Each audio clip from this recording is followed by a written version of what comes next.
이게 저희가 새롭게 세팅한 스튜디오입니다. 변비행 스튜디오라고 하고 싶지만 변비행 전용 스튜디오는 아니고 동아일보에서 큰 돈을 들여서 이렇게 라이브나 뭐 이런 걸 할 수 있게끔 스튜디오를 마련해 줬습니다. 아, 좋네요. 그리고 이게 새로 나온 변비행 옷입니다.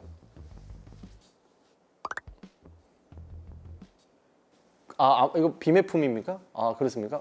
제가 지난주에 저기 스웨덴이랑 독일 출장을 다녀왔고, 그래서 간만에 라이브를 한번 하자라고 의견이 모아져서 라이브를 하겠습니다. 자, 오늘의 큰 틀의 주제는 이제 이스타항공 이야기를 좀 할 거고요. 아시아나항공, 대한항공 통합 관련된 이야기를 좀 하고, 오늘인가 이제 일본이랑 한국 간의 무비자 입국이 아마 지금 가능해진 걸로 알고 있는데 그 얘기를 좀 할 거고요. 그 다음에 오늘 아침에도 살짝 보고 왔다가 마음만 쓰라리 그 주식 이야기를 좀 해보겠습니다. 자, 첫 번째 이제 이스타항공에 관한 이야기부터 좀 시작을 할게요. 많은 분들이 궁금해하시는 게 지금 이스타항공이 어떻게 되고 있냐일 겁니다. 제가 이렇게 표현을 하겠습니다. 현재 이스타항공이 여기 이렇게 하나나 나라 어떤 도시 지역이라 생각한다면 현재 이스타항공은 융단 폭격을 맞고 있다. 융단 폭격. 융단 폭격을 맞는 이제 가장 큰 것 중에 하나가 이제 채용 비리, 그다음에 재무 구조 관련된 이야기 때문에 이제 그런데 조금 더 이제 앞에로 가볼게요. 이스타항공이 AOC를 이제 목전에 둔 상황에서 재무 상태에 관한 허위 보고를 했다라는 이유로 국토부가 수사 의뢰를 했었죠. 그래서 이제 AOC가 중단이 됐습니다. 국토부는 이제 장관까지 나와서 브리핑을 하면서 장관님이 나는 쟤네가 아무리 봐도 국토부를 속이려고 한 것 같아. 그래서 경찰에 이 허위 자료를 낸 데에 어떤 목적이 있었는지에 관해서 수사를 의뢰하겠다라고 기자들 상대로 브리핑까지 하셨죠. 경찰이 뭐 불송치 의견이 아니라 불입건을 한 건데요. 그 재무 상태에 관한 보고 문제에 있어서는 이제 클리어하게 해결이 됐습니다. 자, 이렇게 해서 우리는 이제 AOC만 남았다라고 생각을 했겠지, 이스타항공은. 하지만 이게 뭐가 불거졌냐? 이상재기위원회 채용 비리가 터집니다. 지금 이것 때문에 난리가 났어요. 국정감사 때 뭐 아주 융단 폭격을 맞고 있는데, 자, 근데 경찰 단계에서는 이게 무혐의가 났던 건데 검찰 단계에서 이렇게 시끄럽게 좀 수사가 되고 있는 이유는 이스타항공에 마비됐던 서버가 살아나면서부터예요. 복구가 되니까 재무자료가 있는 게 아니라 인사자료 등등이 다 나온 거지, 쉽게 말하면. 검찰이 그걸 이제 압수수색 해가지고 가져가 보니까 이제 판도라의 상자가 열린 거예요. 자, 이거는 비단 이스타항공 문제만이 아니야. 모든 항공사는요, 채용 관련돼서 청탁이 들어와요.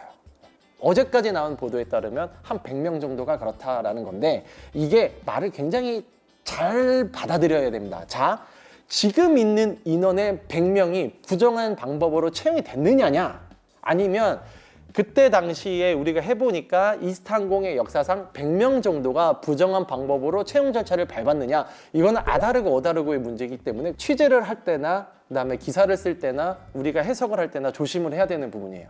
그럼 뭐냐? 저는 잘 모르겠어요. 저는 뭐가 정확하게 한지 모르겠지만 제가 파악한 바로는 그렇습니다. 이스타항공이 뭔가 이제 채용 절차를 딱 시작하면 뭔가 청탁이 들어와. 그러면 이제 이거를 청탁을 해줄 때 얘를 합격이 아니야. 합격도 여러분 절차가 있잖아요. 저기 뭐 서류 절차도 있고 뭐도 있는데, 서류에서 통과를 시켜준 건 맞아. 제가 아는 한 맞아. 몇 명 있는 건 맞고. 그래서 그게 이제 서류부터 우리는 정당하게 채용을 해야 되는데 그거에서 굉장히 메리트를 줬던 건 맞습니다. 근데 이제 실기로 넘어가요. 이거는 어떻게 이제 안 돼요. 왜냐하면 이제 국토부가 심사를 하고 관리 감독하는 이제 프로세스가 있기 때문에 이거를 그냥 넘어갔다면 내부에서 분명히 문제가 됐을 거고, 이게 문제가 됐다면 그분은 진짜 말 그대로 자격이 없는데 된 거니까 특단의 조치가 필요하겠지. 항공사마다 자체 심사관을 둬서 자체적으로 이렇게 평가를 하는 제도는 있는데 이스타항공은 이 자체 심사관이 없습니다. 예, 그래서 국토부가 나와서 해야 돼요. 채용비리가 있었다? 국토부가 자기 얼굴에 자기 침 뱉는 것밖에 안 된다는 생각도 좀 들고, 국토부가 최근에 이스타항공에 재무구조 개선 명령을 내렸습니다. 이거 한 달 안에 재무구조를 드라마틱하게 바꿔놔야 돼요. 성정 입장은 확고해요. 돈 넣겠다. 재무적으로는 넣겠다 이건데, 아시겠지만 AOC가 미뤄지면 미뤄질수록 한 달에 한 50억, 55억을 이렇게 그냥 맨 땅에다 버리고 있거든요. 그럼 계속 이제 비용이 나가고 있는 거란 말이에요. 재무구조 개선 명령을 위해서 본인들이 어마어마만큼 자금을 투자했을 때 그 뒤에 AOC가 바로 나올지 안 나올지에 대해서도 모르는 거예요. 내가 이스타항공 뭐 주주도 아니고 이스타항공에 뭐 아무도 없어요. 이게 왜 그러냐면 원리 원칙이라는 게 있어야 된다고 저는 봐요, 항공업계. 이스타항공에 들이댄 잣대 다른 데도 들이대야 되고, 다른 항공에 들이댄 잣대 이스타항공에도 들이대야 되는 게 맞아요. 疾病관련해 지금 어떤 상황이냐면 언론 보도에는 뭐 조만간 미국과 유럽에서 승인이 날 것이다라는 이제 전망이 있지만 글쎄요. 제가 아는 한 뭐 올해 안에 날 수도 있겠지만 승인이 날 거다가 아니라 승인과 관련된 어떤 결론을 낼 거다라는 게 더 정확한 표현일 겁니다. 어떻게 결론을 낼 것인지는 아무도 모르지만 지금 대한항공이 조금 더 열을 올리고 있는 것 같아요. 예를 들면 미국 인천 노선에 있어서 베트남 항공과 같은 동남아 항공사를 취향시키겠다. 그러니까 다양한 항공사 노선에 다양한 항공사를 끌어들여 가지고 가격 경쟁을 시켜서 소비자 피해가 없도록 하겠다라는 취지입니다. 인천 미주 노선에 동남아 항공사들을 취향시킨다는 거는 대한항공, 아시아항공이 정말 손발을 다 들고 막는 문제였어요. 절대 안 된다 막 이러면서 막. 근데 이것까지도 오케이를 하겠다라고 얘기하는 건 대한항공이 정말 의지는 확고하다는 거예요. 제가 볼 때는. 자, 이렇게 지금 대한항공이 다양한 슬롯을 열어주고 운수권을 하면서 이렇게 좀 통합에 관련된 이런저런 노력을 많이 하고 있어요. 장밋빛 전망이 많이 나오고 있는데 반대로 제가 이제 조금 부정적인 좀 얘기를 해보면 이렇게 지금 간 빼주고 쓸개 빼줘야 되는 노선이 많이 있습니다. 뭐 파리 노선도 그렇고 뭐 여러 개가 있을 거예요. 그거에 있어서 굉장히 많은 간과 쓸개를 이제 대한항공이 빼주고 있으니까. 그런데 제 개인적인 생각이에요. 대한항공이 단기적인 손해를 감수할 수 있는 이유가 있어요. 코로나 때 대한항공은 돈을 너무 많이 벌었어요. 화물 운임이 정말 몇 배가 뛰면서 영업이익이 어마어마하게 오히려 코로나 기간에 늘었단 말이에요. 이제 박상혁 의원이 이제 뭐라고 얘기를 하냐면 아니 우리나라 슬롯이고 뭐고 간에 왜 계속 외항사한테 주냐. 하지만 이렇게 문제 제기를 많이 한다고 해서 통합이 다시 불승인한다라고는 할 수는 없는 거고 계속 이제 문제점들을 지적을 해주고 있는 건데 사실 이왕 줄 거면 국적항공사에 주라라고 우리나라 국회의원들이 얘기하는 거는 합당합니다. 뭐 그렇게 할 수밖에 없겠죠. 당연히 우리나라 국회의원들이니까. 그리고 지금 여야를 막론하고 이 통합에 따른 소비자 효용 감소, 소비자 피해에 대해서 이야기하는 의원은 박상혁 의원밖에 없고 나머지 의원들은 여야를 막론하고 소비자 관점을 생각하는 국회의원은 없습니다. 아무튼 그게 좀 약간 좀 안타깝긴 한데 그래서 이제 논의의 폭이 뭔가 소비자 효용에 관한 것도 좀 이렇게 진전이 돼야 되는데 국회의원들이 전혀 그런 거에 대해서 관심이 없다는 것이 좀 아쉽긴 한데 뭐가 문제냐면 시장 지배력을 가진 사람들은 그 시장 지배력이라는 게 단순히 노선에서 내가 포션을 많이 갖고 있다는 문제가 아닙니다. 시장 지배력을 갖고 있으면 그 시장에서의 가격을 내 마음대로 컨트롤할 수가 있다는 거예요. 일본 여행 얘기해 드릴게요. 일본 여행을 시작하는데 여러분들이 잘 모르는 팩트가 하나가 뭐냐면 일본에 있는 모든 도시가 다 열린 게 아니에요. 딱 10개만, 10곳만 국제선이 오픈이 된 겁니다. 그러면 이 10개가 안 된 다른 곳은 직항으로 갈 수가 없고요. 이 도시를 가고 싶은데 직항이 안 열리면 그냥 다른 데 갖다 찍고 오셔야 돼요. 그 10개가 어디냐면 모르겠다. 자, 댓글에 제가 남겼습니다. 자, 10개입니다. 네.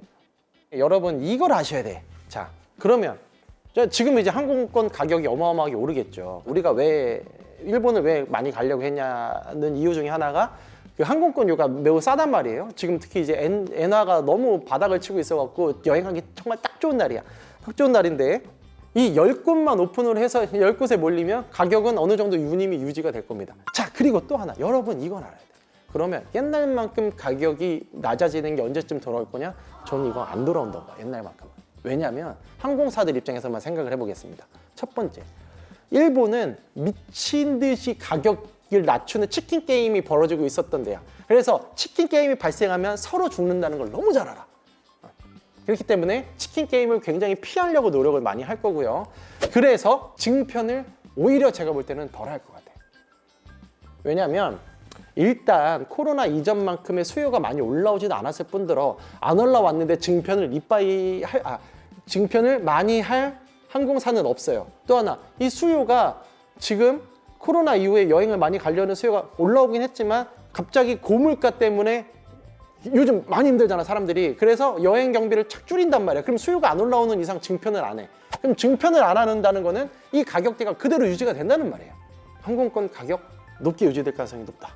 방송을 보고 계시는 일본 관광업계 여러분이 계시면 변명은 하나 준비돼 있다. 항공주 얘기를 하고 있습니다. 자, 여러분 항공주 사지 마. 당분간 사지 마세요. 아니 나는 모르겠어. 이 고금리 시대 때는 주식시장이 안 좋아지는 거 너무 많고 지금 변수가 너무 많아요. 그래서 나는 오히려 모르겠어요. 지금 저점이라고 들어가는 사람들도 있던데, 그리고 유상증자를 너무 많이 했어요, 항공사들이. 그래서 그냥 뭐 단기간에 들락날락 할 수는 있겠지만, 사실라면 지금 예를 들면 포트폴리오가 이제 100이라고 치면 한 2, 30만 들어가셔라. 조금 이제 물을 타실 수 있는 여력을 좀 만들어 두셔라.